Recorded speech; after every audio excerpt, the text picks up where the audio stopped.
You think Monday night was just another episode of Raw? You think when those arena lights dimmed and production wrapped that everyone simply packed up and went home? What unfolded in those empty corridors after millions stopped watching will shake everything you believed about where this story was heading. The tribal chief made a move nobody saw coming, and the reverberations are going to change the entire landscape of professional wrestling. If you're hungry for the real story that's been kept under wraps, make sure you hit that subscribe button because we're diving deep into territory the mainstream outlets won't touch. What I'm about to reveal will have you questioning everything you thought you knew about the power dynamics in WWE right now. Roman Reigns wasn't scheduled to be backstage after the show ended. His itinerary had him departing immediately following the broadcast, yet he remained in the building for reasons that only became clear hours later. While crew members broke down equipment and talent filtered out to their hotels, the head of the table was orchestrating something significant behind closed doors. Security personnel were instructed to clear a specific section of the backstage area, and production staff found themselves redirected away from corridors they normally had full access to.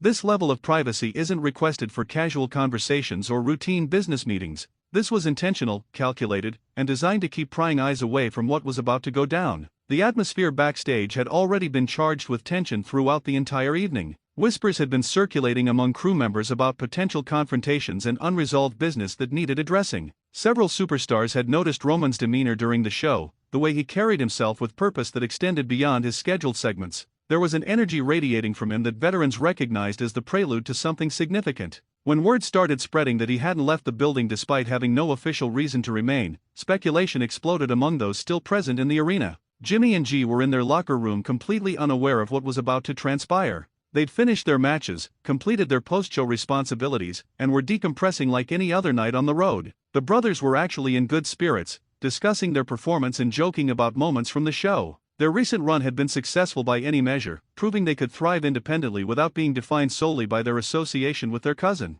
They'd carved out their own identity and earned respect on their own merits, which made them feel more secure in their individual value. Then came 3 deliberate knocks on their door, the kind that carry weight and intention. The laughter stopped immediately. The room fell silent. Those who heard it knew immediately whose presence had arrived. That particular cadence has become synonymous with one person, and when you hear it, you understand that whatever happens next matters. Jimmy and G exchanged glances, a wordless communication that only siblings can share, both asking the same question without speaking. Neither moved immediately toward the door because they were processing the implications of who was standing on the other side. The knocking came again, 3 more measured strikes against the door, patient but insistent. Jimmy finally stood up and walked toward the entrance, his body language showing both caution and curiosity. His hand hesitated on the handle for just a moment before he pulled it open, and there stood Roman, not in his ring gear but in street clothes, looking less like the larger-than-life character television audiences see and more like a family member showing up for a serious conversation. The initial reaction from the twins was visible shock because despite sharing bloodlines and history, their recent path had taken them in directions that created distance. Months of tension and unspoken conflict had built walls between them, making this unexpected visit feel surreal. Roman didn't wait for an invitation. He stepped into the locker room with the confidence of someone who belonged there, but his energy wasn't aggressive or confrontational. His eyes moved between both brothers, reading their reactions, gauging their receptiveness to whatever he'd come to say. G had stood up from his seat but remained at a distance, his posture defensive without being hostile. The 3 of them formed a triangle in the center of the room, each occupying their own space, the physical distance reflecting emotional gaps that had widened over time. What happened next defied all expectations based on their recent interactions. Roman didn't arrive with demands or ultimatums. He didn't come bearing the authoritative presence he projects in the ring. Instead, he acknowledged them with words that caught everyone within earshot off guard. He told them directly that they represented the absolute best of what tag team wrestling could be, that their work ethic and dedication to their craft set standards others could only aspire to reach. Coming from someone who rarely distributes praise freely, these words carried immense significance. Jimmy's arms remained crossed, his expression skeptical, while G's defensive posture softened slightly as he processed what he was hearing. Roman continued, his voice steady and measured, explaining that he'd been watching their recent performances not just as family but as a student of the business. He detailed specific moments from their matches that demonstrated psychology and timing that separated great teams from good ones. He talked about how they'd elevated opponents and made everyone they worked with look better, which was the mark of true professionals. This wasn't generic flattery or empty compliments designed to manipulate. Roman was breaking down their craft with the kind of detail that showed genuine attention and respect for what they were accomplishing. People backstage positioned close enough to hear fragments of the conversation reported that Roman spoke about legacy and family in ways that seemed genuinely heartfelt rather than strategically manipulative. He talked about how their shared heritage meant something bigger than individual accomplishments or temporary disagreements. The bloodline concept wasn't just a marketing angle or storyline device in that moment, it represented generations of tradition and expectations they all carried. Roman emphasized that what they built together transcended typical professional relationships because it was rooted in something deeper than business. He invoked the names of their grandfathers and fathers, legends who had paved the way for all of them to stand in WWE locker rooms having these conversations. The weight of family history hung heavy in that room. All three of them carried the burden of legendary surnames and the expectations that came with them. They'd all felt the pressure of living up to standards set by previous generations while trying to forge their own identities within the wrestling world. Roman acknowledged this shared experience, admitting that the pressure had sometimes made him act in ways that prioritized maintaining legacy over preserving relationships. He confessed that the fear of failing to live up to what came before had driven him to control situations and people more than was healthy or necessary. The meeting stretched beyond 20 minutes, an eternity in the fast-paced backstage environment where superstars typically handle business quickly and move on. During this extended conversation, G reportedly displayed emotional responses to what was being discussed. Not anger or defensiveness, but genuine reactions that suggested Roman's words were resonating in ways that surprised even him. After everything they'd experienced together, the manipulations and power struggles and fractured trust, hearing Roman speak with apparent sincerity created an emotional impact. G's eyes reflected internal conflict, the war between wanting to believe what he was hearing and protecting himself from potential disappointment. Jimmy maintained more guarded body language throughout the discussion according to those who observed from a distance. His track record of questioning authority and pushing back against control made him naturally skeptical of sudden reconciliation attempts. He listened intently, but his expressions revealed someone processing information carefully rather than accepting it at face value. This dynamic between the brothers created an interesting tension because while G seemed moved by the conversation, Jimmy remained analytical about the implications and potential motivations behind it. At several points, Jimmy interjected with pointed questions that cut through emotional appeals to address practical concerns about how any renewed alliance would actually function. Roman addressed their concerns about past conflicts with unexpected directness. He didn't try to rewrite history or pretend previous issues hadn't occurred. Instead, he acknowledged mistakes and times when his leadership style had created unnecessary friction. This level of accountability was unprecedented coming from someone who built his persona on being unquestionably right and absolutely in control. The fact that he was willing to admit fault, even privately, signaled a shift in approach that couldn't be dismissed as mere manipulation. He specifically referenced moments where his demands had been unreasonable and times when he'd prioritized his own agenda over collective benefit. Roman told them about the loneliness that comes with standing at the top, about how isolating it becomes when you push away everyone who matters in pursuit of maintaining power. He admitted that winning at the cost of family had started feeling hollow, that championship reigns and accolades meant less when you had nobody you trusted to share those moments with. This vulnerability was shocking coming from someone who'd spent years projecting invincibility. Jimmy's posture shifted slightly at this admission, his arms uncrossing as he leaned against the wall, still cautious but no longer closed off. The conversation covered practical matters as well, including how their alliance moving forward would be structured differently than before. Roman proposed a partnership model where decisions would involve input from all three rather than unilateral declarations from the top. He suggested they could maintain individual identities and pursue separate goals while still supporting each other when situations demanded unified action. This framework addressed many of Jimmy's concerns about losing autonomy within the group dynamic. Roman emphasized that he wasn't asking them to become extensions of his will but rather to function as equals working toward compatible objectives. Discussion turned toward future opportunities and what they could accomplish together versus separately. Roman painted a picture of championship reigns and spotlight moments that would elevate all of them to unprecedented levels. He wasn't promising handouts or unearned rewards, but rather outlining how their combined talents could create opportunities none of them could generate alone. The mathematics of their alliance made strategic sense even beyond familial obligations. He talked about main event positions at premium events, about how their combined star power could negotiate better terms and conditions, about how they could use their collective leverage to shape their own narratives rather than having stories dictated to them. Roman detailed specific scenarios where having each other's backs would create advantages that extended beyond ring competition. He talked about the political landscape within WWE, about factions and alliances forming that could threaten any of them individually but would struggle against a unified front. He explained how certain people in positions of influence had been working to keep them divided because they knew the threat they posed together.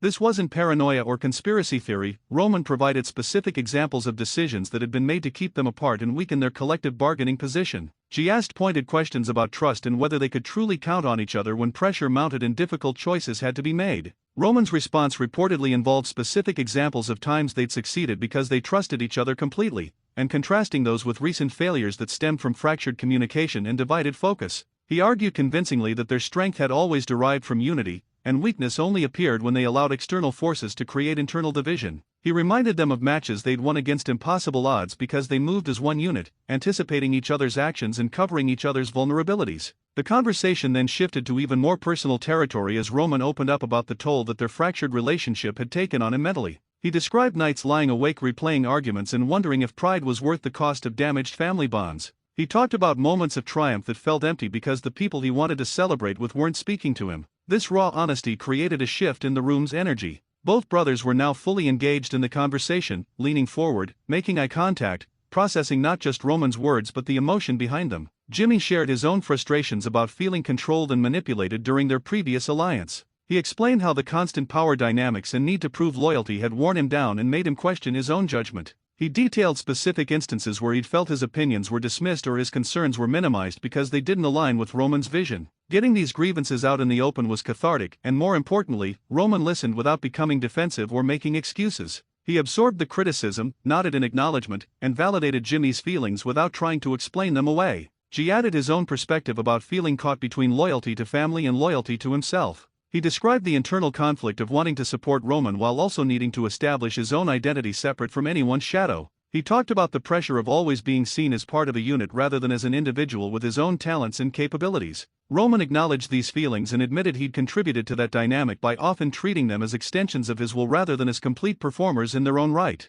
The meeting's tone shifted when Roman brought up external threats they all faced. He detailed competitors rising through the ranks who viewed any of them as obstacles to overcome. He outlined how certain elements within the company structure would prefer seeing them neutralized because their collective power threatened established hierarchies. His point was clear: divided they became vulnerable to forces that couldn't touch them when they stood together. He provided insider information about backstage conversations he'd overheard where people discussed strategies for keeping them separated and ensuring they never reunited. Roman revealed that certain booking decisions over recent months had been specifically designed to keep them on opposite sides and prevent any opportunity for reconciliation. He explained how storylines had been constructed to maximize conflict between them and minimize chances for natural interaction that might lead to healing their relationship. Understanding that their division had been artificially maintained and encouraged by outside forces changed the context of their conflict. It wasn't just natural drift or personal disagreements, there had been active interference working to keep them apart. Jimmy countered with concerns about repeating past patterns that had proven destructive.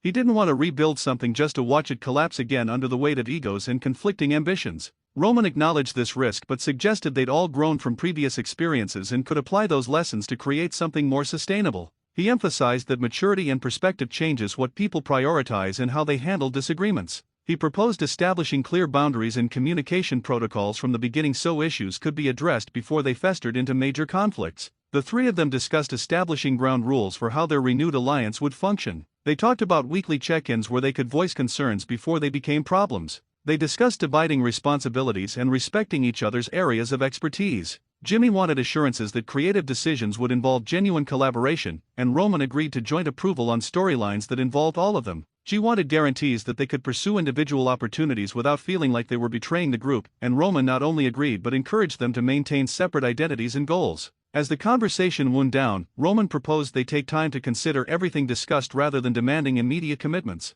This approach contrasted sharply with his previous style of expecting instant loyalty and unquestioning agreement. By giving them space to process and decide, he demonstrated respect for their autonomy and intelligence. It was a calculated move that showed sophistication in his leadership evolution. He told them to think about everything they'd talked about, to discuss it privately between themselves, and to reach out when they'd made a decision. The ball was in their court, and the power dynamic had shifted in a way that acknowledged them as equals. Before leaving, Roman initiated a traditional gesture of respect that held cultural significance for all of them. They pressed forwards together in the center of the room, a physical representation of connection and shared purpose. For anyone familiar with their heritage, this act carried weight beyond what casual observers might recognize. It represented family bonds that transcend professional wrestling storylines and backstage politics. The gesture lasted several seconds, all three men with eyes closed, connecting on a level that went beyond words or strategy. When they separated, the energy in the room had fundamentally transformed from where it started. Roman left without saying anything more, understanding that the moment didn't need additional commentary.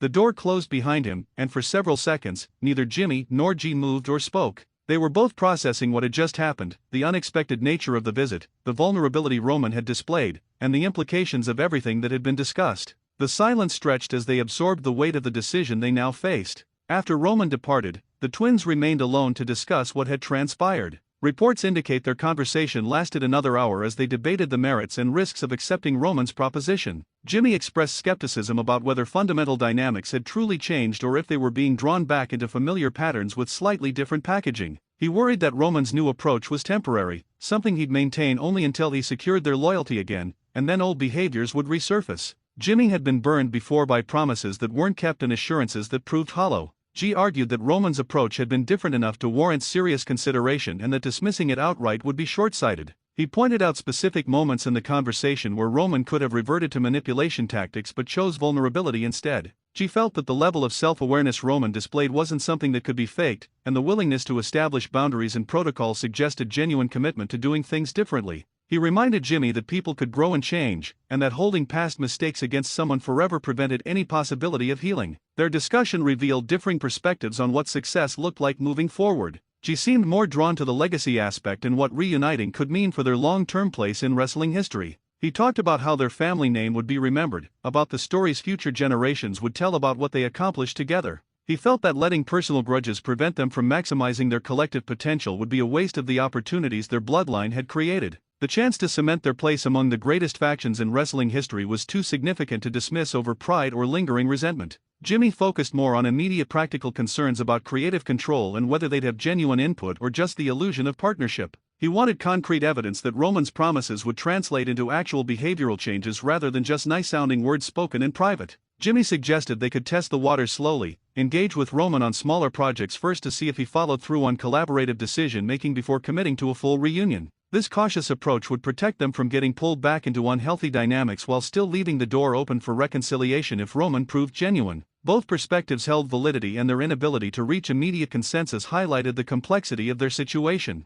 They went back and forth, sometimes agreeing, sometimes disagreeing, but always respecting each other's concerns and viewpoints. This was the kind of honest communication they'd maintained throughout their careers, the foundation that made their tag team work so effectively. They could disagree without damaging their relationship because their bond as brothers transcended professional conflicts. Jimmy brought up concerns about how other superstars would perceive them if they reunited with Roman. Some people might see it as weakness, as crawling back to someone who'd treated them poorly. Others might view it as a strategic power play designed to consolidate control at the top. Either way, there would be judgment and commentary from people who didn't understand the full context. Jimmy wondered if they were prepared to handle that external scrutiny while navigating the internal dynamics of their renewed alliance. She countered that their decision shouldn't be dictated by other people's opinions or perceptions. What mattered was whether reuniting served their interests and aligned with their values. If they believed Roman's commitment to doing things differently was genuine, and if they felt the strategic advantages outweighed the risks, then outside commentary was irrelevant. They'd spent their entire careers dealing with people's opinions about their family connections, their rise through the company, and their accomplishments.